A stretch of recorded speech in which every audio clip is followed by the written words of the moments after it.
Hello. So, it is currently May 14th.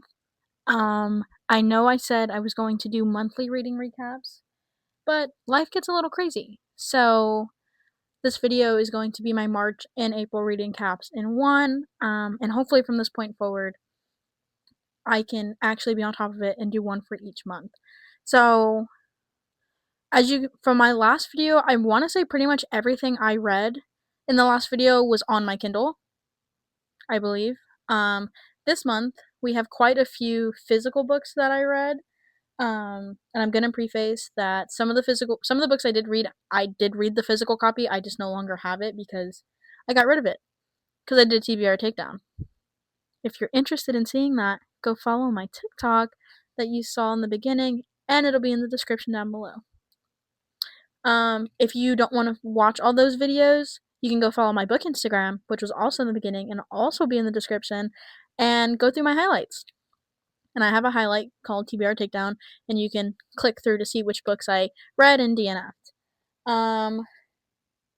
So I'm going to try to keep this video not too long. I will say in the month of March, I read about 21 books, and I know you're going to be like, how did you do that? A lot of them were short stories. Now, if I have anyone in my comments being like, they don't count, according to my fable, they count. So they're going to count. Yeah, so a lot of them were short stories. I will preface which ones were short stories and which ones weren't. And obviously, if I don't have the physical copy of the book on hand next to me, I'll just put a picture like I did last time. I'm gonna try some different editing things this video around because my lovely editor told me that my last video was very boring. And unfortunately, she's out of commission to edit this for me because she has her state testing. You know who you are. Yeah. So we're gonna try some different editing things today. And try to make it more interesting and more fun. As you can tell, I now have a mic and I have a little friend with me. I still haven't picked a name for her. But she's cute. So, and as you guys can see my books. I just hung up that shelf not yesterday, but the day before, and those physical books right there are on my May TBR for physical books. And I got a new bookshelf. That gap there is from where I took a book out. So let me grab a drink of water. You go get a drink of water, go get a snack, and sit down, and let's get into the video. Starting off strong, my first book of March was Buttons by Jennifer Osborne. It was a short horror story. I rated it 5 stars. I loved it. I thought it was creepy. I thought it was good. Not much to say about that. It's a creepy clown horror short stories. Clowns freak me out, so it scared me. Next we have The Haunting of Luke Schumer by Jennifer Osborne as well. This was another horror short story. I gave it a 4.5. It was about this guy who was possessed, and he goes around killing people that in his mind are like monsters, but they're regular people, and it switches between the POVs, and it's not like every chapter is a different POV. It's like as you're reading the chapter, it kind of bounces from character to character, which was done really well in my opinion, and I found that very interesting. And you get a lot of POV from Luke, who's the possessed one, and it's really interesting. I thought it was really good. It was really creepy. Quite enjoyed that. Next, we have The Perks of Being a Wallflower. I have put off reading this book for a while, and I have not watched the movie. The movie is now on my watch list now that I've read the book. I actually thrifted this book when I was down in Boca, and I gave this a 4.5 star. This book was very, very coming of age. It was so good. It made me laugh at times. It made me emotional at times. I thought it was a great book. I think it's a book that everyone should read, but I think it's a book you should read after you're done with high school. I feel like me being 20 and being in college, it hit a lot more rather than if I had read it in high school. Because I feel like if I was in high school, I would have just been like, I'm going through it too, it's whatever. But I feel like reading it now as an adult rather than like a freshman or sophomore in high school, it kind of had a bigger impact on me because it's like, wow, that perfectly describes what I was feeling at that time. It was, I don't know. It was great. I really enjoyed it. Like I said, 4.5 stars for me. Next, we have Eternal Captive, which was a romantasy by Elle May. It's the first in a trilogy. It's a vampire sapphic romantasy. I gave it a 3.75. In my opinion, it wasn't bad. It was good. I enjoyed it. I'm gonna continue on with the series. I liked the characters.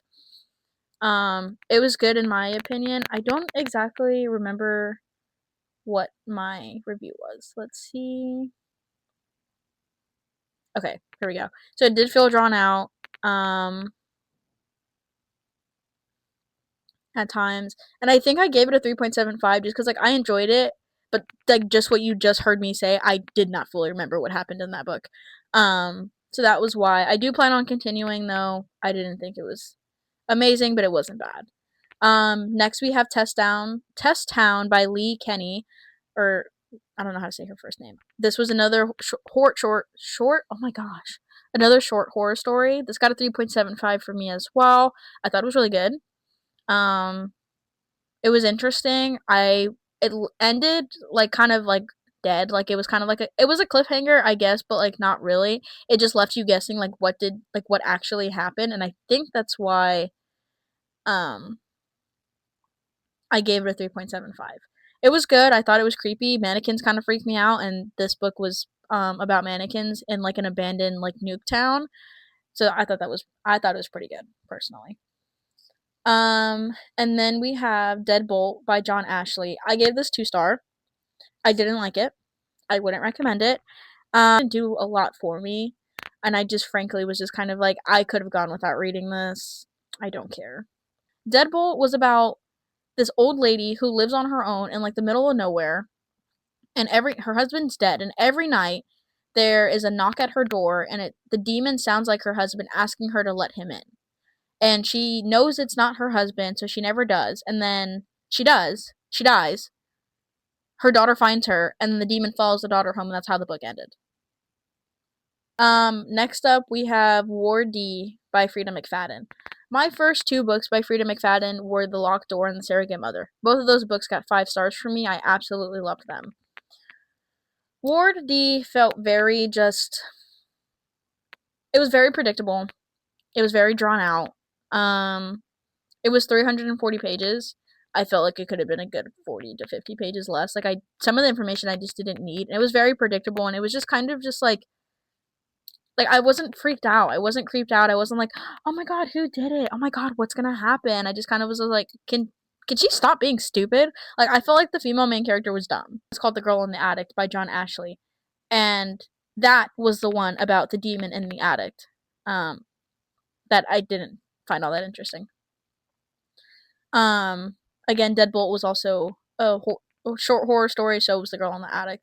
Next, we have Scar by Lula Von Goth. I gave this a 3.5. This book was nasty. And not nasty like nasty like, ew, my stomach hurts nasty. A lot of trigger warnings for domestic violence, SA, thing. It's about this stripper. She's like the best stripper at the strip club, and she ends up getting into a really bad car accident. And she's beautiful. Like she's one of like the prettiest girls that's there. She's like her body's great, her face is beautiful, like just 10 out of 10 all around. She gets in this really bad car accident and is like disfigured and ugly. And she basically picks off the girls from the strip club who not bully her because she was more of the bully than anything, but just some of the girls from the strip club that she didn't like. And she would essentially take bits and pieces from them to make a new skin for herself. I thought it was gross. I thought it was creepy, but I still enjoyed it. The next book we have is The Laughing House. I gave it a 2 star. It started off good with a creepy serial killer clown, and then the ending absolutely ruined it. Like absolutely ruined it. When I was reading it, I'm like, oh, this is gonna get like a good 3.5 star. I read the last like 2-3 pages at 2 star. Terrible. Ruined it. Ruined all the like the horror aspect of it. Just not good. Next we have The Lovely Skin Crawl by Jason A. Jones. I gave this a 2.5. It kind of like bounced around and it was a little confusing, and I just didn't fully grasp the concept of what was happening in this. Again, another short horror story. I just didn't fully grasp what was going on, so it wasn't scary to me. I just kind of was grossed out at certain points because it was just like, ew. Um, That's all I really have to say about it. It wasn't very memorable because I didn't know what was going on. The next we have Stony Brook Farms. Again, another short horror story. I gave it a 2.5. It wasn't bad. It felt kind of drawn out at points where it shouldn't have been, and then the focus on the body that they found in one of the scarecrows was like when they were talking about it, it felt very rushed. And then I'm not gonna spoil any of these just in case anyone does want to read them, unless like it's a book I absolutely don't recommend, and I'm gonna spoil it so you know not to read it. The ending of it was just kind of like that's it. That's all that I get. Really? Like, okay, alrighty then. It felt like a waste of time. Next, we have Patchwork by Matt Shaw. I gave this a 3.25. So this lady and her husband were attacked in their house by a serial killer. Now, the husband killed the serial killer, but the serial killer greatly disfigured the wife's face, I believe. Um, and so she feels ugly and she feels like her husband isn't attracted. Mind you, all of this is told from the husband's point of view. And so you're just hearing her dialogue to him. She feels like he's not attracted to her, so she buys him an escort. And he's just like, what? Like, he obviously doesn't want to sleep with this woman. He loves his wife. And then they create a habit of she hires him an escort. He drugs their drink. And then once they're sedated, he gives them the option to either live or he kills them because he took their face. And then they then sew that face onto his wife's face. So pretty much every week they have to kill another lady. And the nasty part about it was that he owns a restaurant. He's a chef. And the way that he would dispose of the bodies is he would cut them up like they were like regular like cow meat or something and bring them to the restaurant and have his chefs cook them. And this no one had any idea that they were eating human meat. Yeah. That's what I had to say about that. Next we have The Hunger Games by Suzanne Collins. Me and my sister Buddy read this. Buddy read it. Read it. I gave it 4 stars. I absolutely loved it. I haven't read it since I was in like middle school, so this was my first reread of it, and it was great. I absolutely loved it. I feel like the movies really do a good job at capturing some of the things that happen in this book. Obviously, the movies will never be better than the books, but I feel like for what a movie can do with a book, The Hunger Games did that. I really enjoyed it. I honestly really loved it. Me and my sister are in the process of buddy reading Catching Fire. But her school schedule has been insane. So she hasn't really been able to read all that much, so that one's just sitting on my shelf, even though I really want to get into it. And I'm very happy because I bought a box set with like these type of covers, but it only has the first 3 and then A Ballad of Songbirds and Snakes. But they finally came out with the Sunrise on the Reaping in this edition, so I will be buying that eventually. But this was great. I absolutely loved it. I think I said I rated it 4 stars. So next we have the Summer of Sin series by Ash Ericmore. I'm not gonna go too much into depth on these because it's 7 books. It's another short horror story series. They overall weren't great. The first one, Envy, I gave a 2.5. Gluttony, I gave a 3.25. Greed was a 3.5. Lust was a 3.5. Pride was a 2.25. Sloth was a 3.0, and Wrath was a 2.0. They just like they were gross and nasty and whatever. They weren't necessarily scary. It was just more of like body horror, I guess. Um I think my least favorite one was Pride just cuz I don't know, like the way that one played out.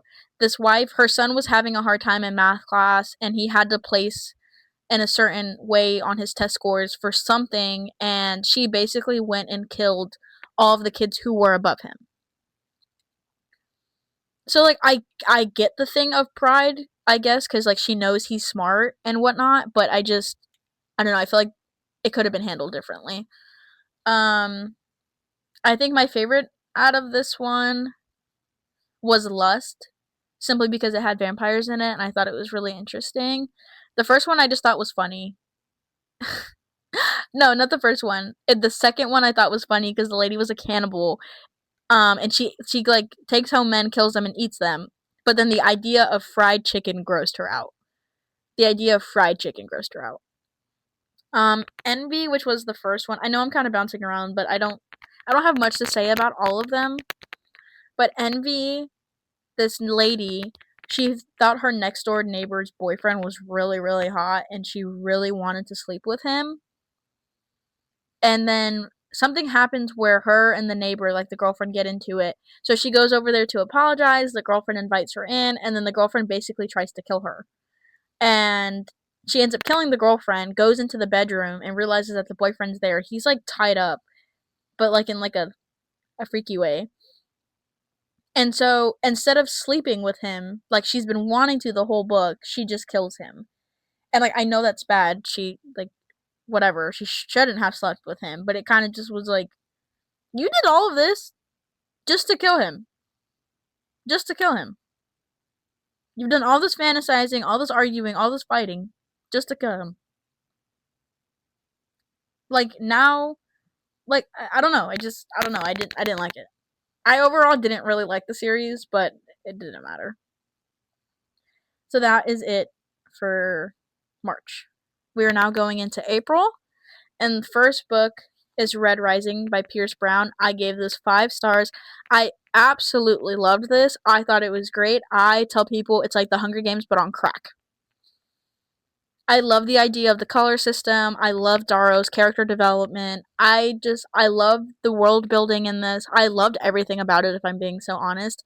I read The Housemaid by Freda McFadden, so I gave it a 3.75. I had the physical copy. I read it on my Kindle, but I had a physical copy, but I didn't like it, really, to be honest with you, so I unhauled it.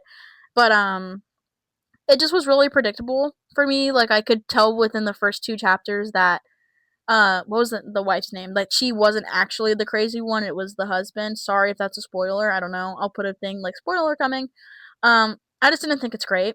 I don't know. I really didn't think it was all that great. I don't think that was one of her best books. I'm kind of falling out of my enjoyment of Freda McFadden books because they all kind of follow the same sort of baseline, I think. I think it wasn't bad, just it wasn't memorable, it wasn't great. I'm definitely not going to continue the series because the way that the first book ended, you know exactly how the next one's going to go, so I just don't see a reason to read the rest of them. And it solidified my resolve to not watch that movie. I already didn't want to watch it because I don't like Sydney Sweeney, and they casted her as the main character, Molly. I was just like, or Millie. I was just like, I'm not gonna watch it.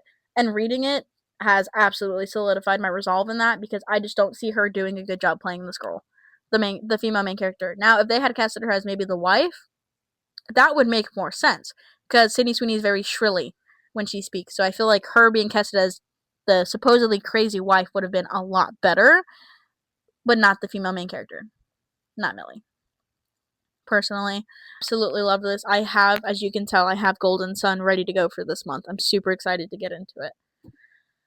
Now, next we have Blood Moon, and as you can tell, I started bedazzling it. I gave it a 3.75. Now, typically, I don't keep books on my shelf if they're lower than a 4-star, but I really enjoyed the cover of this, and the sprayed edges are so pretty. This was very reminiscent of the Vampire Diaries. Kind of like a Vampire Diaries, Twilight type beat, leaning more towards Vampire Diaries. It was a really cute YA read. I really liked it. I need to finish bedazzling it. They look orange on screen, but they're a little bit more red in person. I think it's gonna be a trilogy, I believe. I'm not sure. I know this is the only one that's out right now, but I saw it in Barnes & Noble and I thought it was really pretty. And I really liked it. For what a YA, like, romantasy can be. So I enjoyed it. I thought it was good. I would recommend that to people who want a romantasy minus the spice. I think that's a good one for that. All right. Now we are getting into my TBR takedown. So the first book on my list is Interview with the Vampire by Anne Rice. I gave this 4.5 stars. I absolutely loved it. I'll say it once. I'll say it again. Louis is who Edward tried to be in Midnight Sun. This is what Edward thought he was doing in Midnight Sun, and it did not deliver. If you don't know, I've tried to read that book 3 different times, and I've DNF'd it each time. It's sitting on my TBR shelf, that very top shelf there. You can see it. It is right there. But but God, that man just drones on and on and on. But I absolutely love this. I'm gonna read the Vampire Lestat soon. I think Lestat needs to die because you killed my girl Claudia. Not directly, but it's your fault. It's your fault. So you need to die. I started watching the TV show. Really liked the TV show. Um, but yeah, I absolutely love this. Like this is such a good book. I will say, Anne Rice, she's a little weird when it comes to children. I think Claudia being 5 years old in the book is odd. Um, but and from what I've heard about the Vampire Lestat, it's only worse than that. But loved this. 4.5 stars. Then we had Blood Like Mine by Stuart Neville. I rated this 4 stars. It was a good vampire horror book. It was a very quick read. Like the writing style of it wasn't super complicated to follow, and like if you look at the pages, like they're not. Hold on, let me find like a good page. They're not. It's not like overwhelmed with words, if that makes sense. So it went by really fast, and I have the blood sprayed edges one. Um, I liked it. I didn't like the mention of COVID in it, but that's just a personal gripe. I don't like the mention of modern things in my books. Like I don't like I don't like Instagram, TikTok. Like when things like that are mentioned, it kind of grosses me out. It doesn't gross me out, but it gives me the ick. And then COVID is in like that same realm. Like I just don't like it. But I did like it. I want to read Blood Like Ours because I'm interested with how this book ended. I'm interested to see how that goes. The only thing I'm slightly confused about is that the mom calls her daughter Moonflower, and that kind of annoys me because it's like, why do you like? I get why you call her Moonflower, but like, you have to call her that in every conversation. It can't just be like an occasional nickname. But anyway, Moonflower is a vampire, but there's a big emphasis on her connection to the wolves and dogs. Mainly the dogs, but dogs and wolves in the different places that they travel to. So I'm interested to see what that goes into during the second book as well. So we'll see. That is it for the physical books I have. Everything either I read the physical book but got rid of, or was read on my Kindle. So next we have The Surgeon by Leslie Wolfe. I gave this a 3.5 star. It was a thriller. It wasn't bad. It was pretty predictable though, and honestly, all three of the characters annoyed me. Paula was aggravating, like beyond aggravating. I could not stand that woman. Paula aggravated me. The husband, I can't remember what his name is now. The husband was a piece of shit. Like, and then the main female character, I can't remember her name right now. She was also annoying. Like, I don't know. It wasn't great to me. Like, it wasn't bad, but I wasn't like, oh my god. You know what I'm saying? It just kind of was just like, oh, okay, great, cool. Now, a part of my TBR takedown, I had 3 DNFs. I DNF'd Rita Hayworth and Shawshank Redemption by Stephen King. It just was really predictable. Like, I only got maybe 15 or 20 pages into it, and I just kind of was, like, bored with it. Like, I didn't feel a reason to continue reading it. So and, you can just tell how it's gonna end. And I've never seen the movie either, so I don't know. I didn't feel like reading it. This is gonna be my most controversial one, I think, as far as my DNF list. I did DNF A Court of Thorns and Roses. I'm sorry. I didn't like the writing style. I did not like the female main character. She was annoying. Her sisters were annoying. It was like a rendition of Cinderella, and I don't know if that was the vibe. Like, I don't know if that was the purpose of this, but I did not like it. And I just really didn't like the writing style. I didn't like the world building. I would say my biggest gripe was when she said that a shiver skittered down her spine, and then said a shiver spider walked down her spine. Did not like that. I couldn't get into it. I really couldn't. I only got about 40 pages into it, and I had people tell me, you need to just power through a little bit more. The first book's the worst one, the rest are great. I'm not reading it. I'm not doing it. Oh, I should mention Rita Hayworth and Shawshank Redemption were on my shelf. I got them for $5 at Barnes & Noble. Unhauled it. A Court of Thorns and Roses I got for $10 at a thrift store. Also unhauled it because I didn't like it. And then my next DNF was The Handmaid's Tale by Margaret Atwood. Now, I like historical fiction. I like the verbiage of historical fiction. I did not like the verbiage of this. I didn't like the fact that when there was dialogue, there was no quotation marks. So I was getting confused on when they were talking and when she was thinking. And it just kind of was like rambling and going on, which I know is the point. Like, I know that's the point. I just didn't like it. I couldn't get into it. I didn't get very far. I think I only got like 12 pages into it, but it wasn't doing it for me. I have Satan's Affair by H.D. Carlton. I gave this 4 stars. I think Sibby is insane. She's absolutely like cuckoo banana nuts, but I liked her. And I liked the plot twist with her henchman.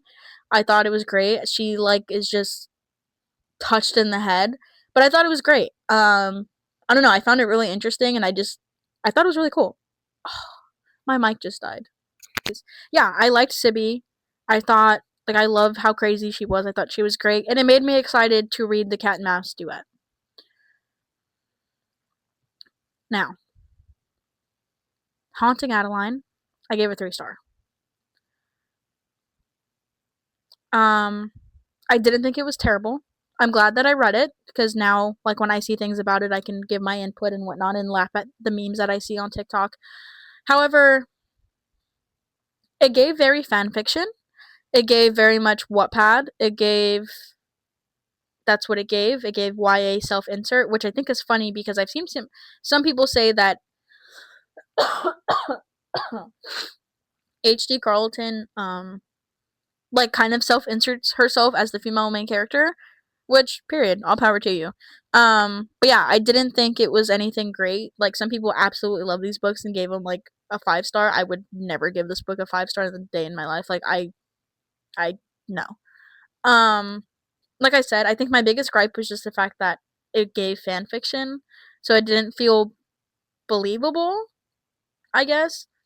So like when he would say certain things that are supposed to be like, oh my god, it was just like, it was just cringy. I don't know. Like, I just thought it was cringy. I don't know. Um, the spicy scenes were good. Some of them were good. Some of them I kind of was just like, I don't know how I feel about it.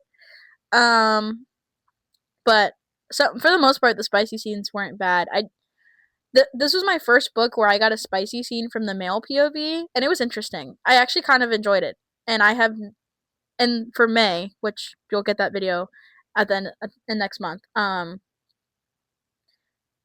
I've read another romance book, just regular romance, not dark romance, where there was a spicy scene from the male POV, and I've come to sort of enjoy it. So yeah, I gave that 3 star. I wouldn't reread it. I don't know. It was okay. Haunting Adeline, I gave it 2.75. That first half of that book was a lot. It was a lot. I didn't put it down at any point, and I didn't have to take breaks or anything, but it definitely was a lot to read. Um, I personally think Hunting Adeline could have been a good 200 pages shorter, in my opinion. Like, it kind of just like dragged on at certain points. Like, it was just very repetitive in certain chapters. Like, some of the spicy scenes got very repetitive, I think, personally, because there wasn't anything like there was, I guess, like, new things that they were doing, but it just kind of felt repetitive. I don't know. I didn't enjoy that one as much as the first one, but again, it wasn't terrible. Like, I'm not mad that I read it. I'm not like, oh my god, I wish I never laid eyes on this book. But I don't know.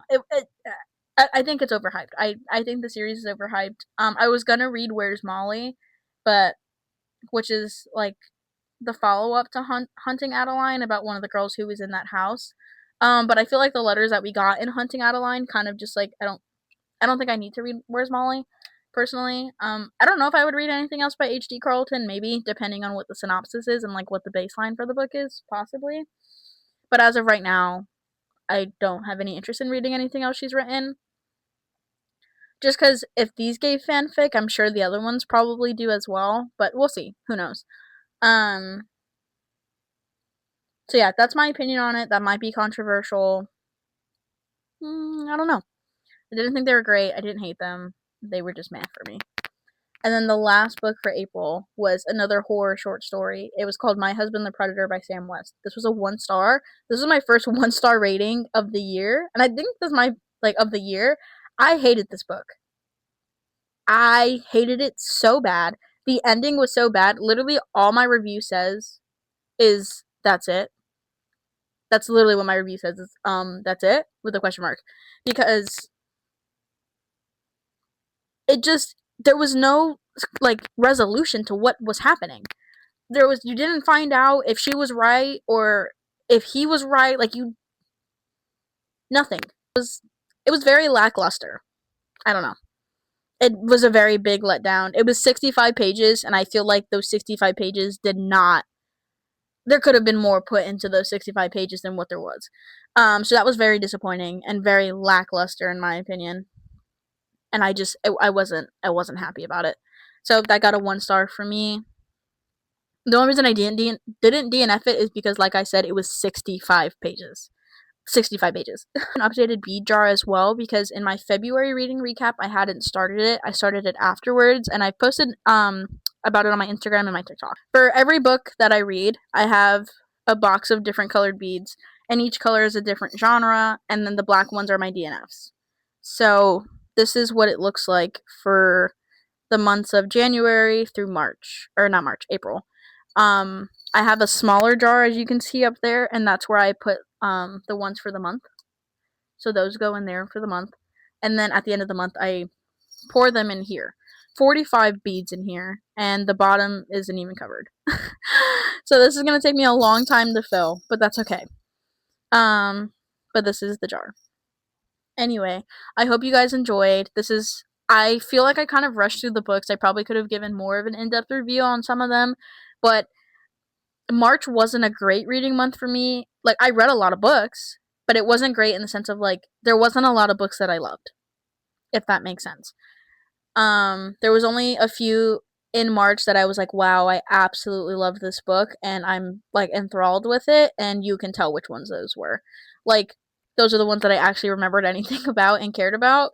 And then April was a bit of a shorter reading month for me. I didn't read as much in April. But I got a bunch of books off of my shelf because of my TBR takedown. This is my reading recap for March and April. I hope you guys enjoyed. For May, the video will probably be more in depth on the books because they'll be fresher in my mind. And I'll do the whole bead jar thing like I was saying. So, but yeah, I hope you guys enjoyed. Please like and subscribe, and follow my other socials if you want more like real-time updates on things that I'm reading and I'm doing. But that's all for now. Bye!